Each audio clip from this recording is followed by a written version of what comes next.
Hi everyone, I'm Neka. I'm Kahlo. And we will be at Lola's Room August 2nd for Girl Fest Northwest.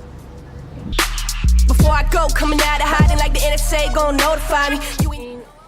We kind of mixed a lot of different things. Reference points as far as music goes. We definitely grew up in hip-hop culture and carry those influences, so we'll have some trap elements, hip-hop sound, but also, I'm pretty eclectic. I grew up listening to rock music too, so we have some rock elements. Just have a little bit of everything. And you could grow up in a gospel environment, and so there'll be some of the songs will be definitely more power ballad type thing. We'll also mix a little bit of Riot Girl, a little funk, especially when our live set is going to be a lot more funky. A lot of funk. Yeah. As far as on stage with us, we have a lead guitarist, a bassist, a drummer, and then me on the keys. I sing everything, and she's gonna be rapping everything. Occasionally I'll jump in as her hype man, but I'm a singer, so I do my best.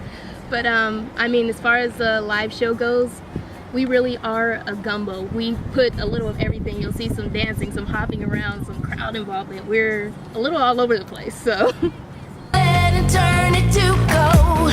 Take my name, everything I own. Nothing in this life is set in stone. I got started young, my God, in church.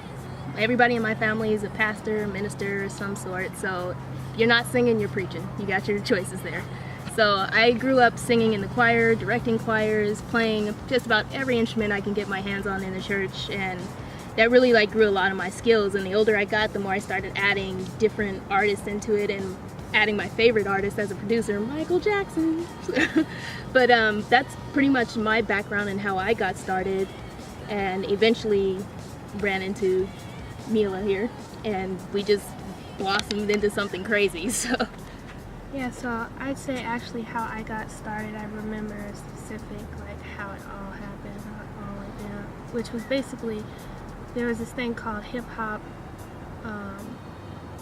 in the hall that my high school had at lunch. I was a freshman at Lincoln High School, and they did this thing once a month, and they let a guy DJ and they let people battle rap and freestyle and cypher. And I always listened to hip hop music, was my thing. Grew up in Northeast Portland, went to Harry Tubman, Sabin Elementary, and in a culture that was what everyone listened to. And so I listened but never really had taken part. But at that point it was the first step in my life where I actually decided to jump in. I actually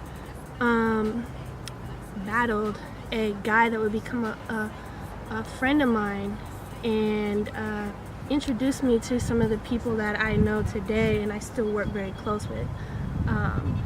And his name was Felipe, and he was a part of the Seventh Science rap crew that had Luck One and Mac Smith and all those guys back in the turn of the decade.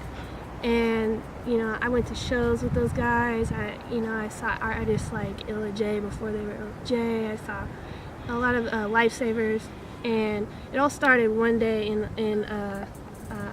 lunch at high school, and I actually kind of got him on a little verse and made the crowd laugh, and I don't know what came over me, honestly. And ever since then, he helped me, guided me. We write our rhymes, we share and talk. Never really recorded anything, but more did it for poetry. And then he passed in 2007 in a car accident, and so ever since then I kind of made a commitment to sort of take it more seriously. And it wasn't until I met Neka that I felt that I had both progressed as a poet or a rapper and as an artist in general. And it kind of happened at a great time because she's one of the most gifted producers I've ever come across, and she basically created all this great music for me to write to, and that's the first time I really felt like this is something I am confident in putting out and sharing with the world, because I know it had a certain quality and I had reached a certain place in my life where I felt like I was really honing in on who I was as a person and writing about that and rapping about that at the same time. 2, 1, 2, 3, go! Take my name, everything I got married at a really, really young age. I mean, like 19. And we moved up here with his family. And 2.5 years later, we were divorced. So, lesson learned. But pretty much I stayed because I was in school and I had already started making little music connections here and there, and thank God I had met Mila here. So we just started working on music together, and it made me see even more why I should just stay in Portland at the moment. So here I am.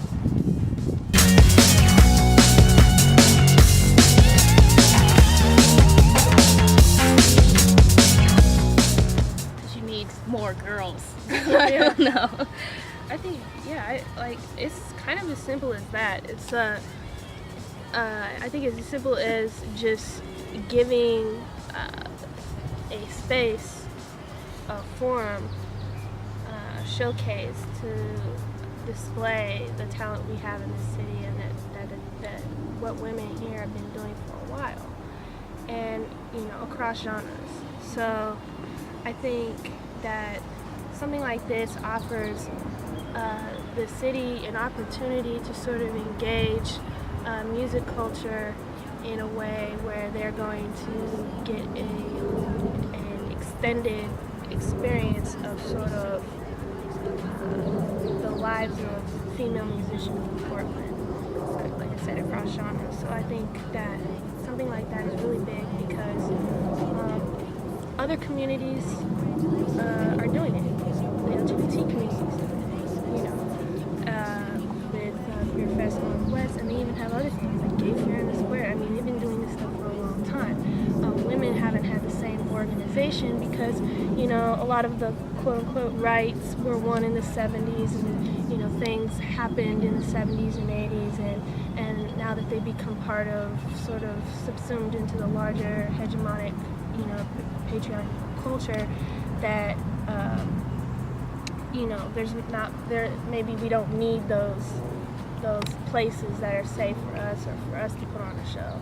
But I still think it's very relevant, because like you said, other communities are doing it, African American communities are doing it, Native American, Latino communities are putting on their music fest. So it's important that women get together and have a space to give something to the city, just say, here's what we're doing. And I imagine that a lot of men are going to be there, because they're going to want to know what this is about.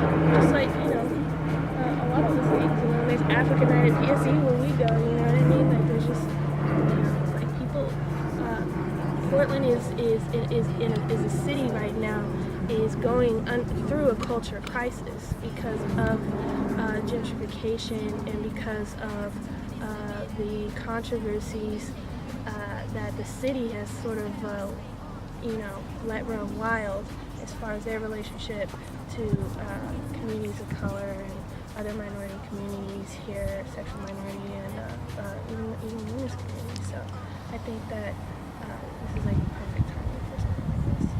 And it's awesome. So yeah, everyone got shit. So. Yeah.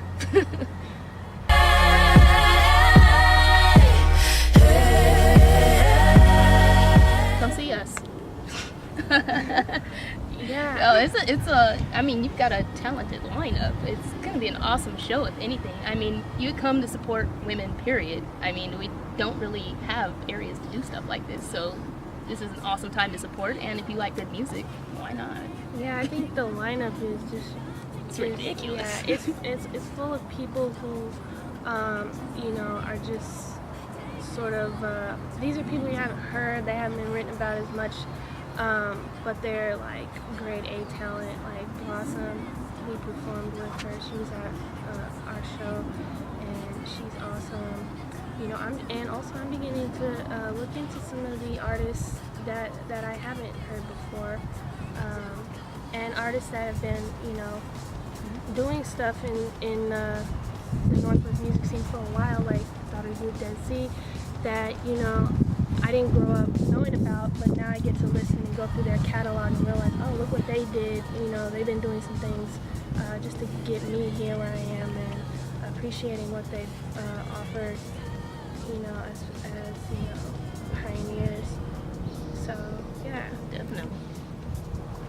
excited for it. I think everyone should show out because, you know, you're gonna get this maybe once a year, and this is the first annual, so we gotta have a big show, and that's what we plan to do. And Definitely gonna leave a mark. come out. So I'm Neka, I'm Kahlo. and we really want you guys to come to Girl Fest Northwest, Yeah, be there. August 2nd. Stop and shoot. Everybody try to find something new. Tell me who try to find the truth. Everybody go find your guru who construe the lies as proof. Help yourself to my buffet. Self-help, pots and souffles. Eat it up, shit it out. Hey, you survived another day. Congratulations.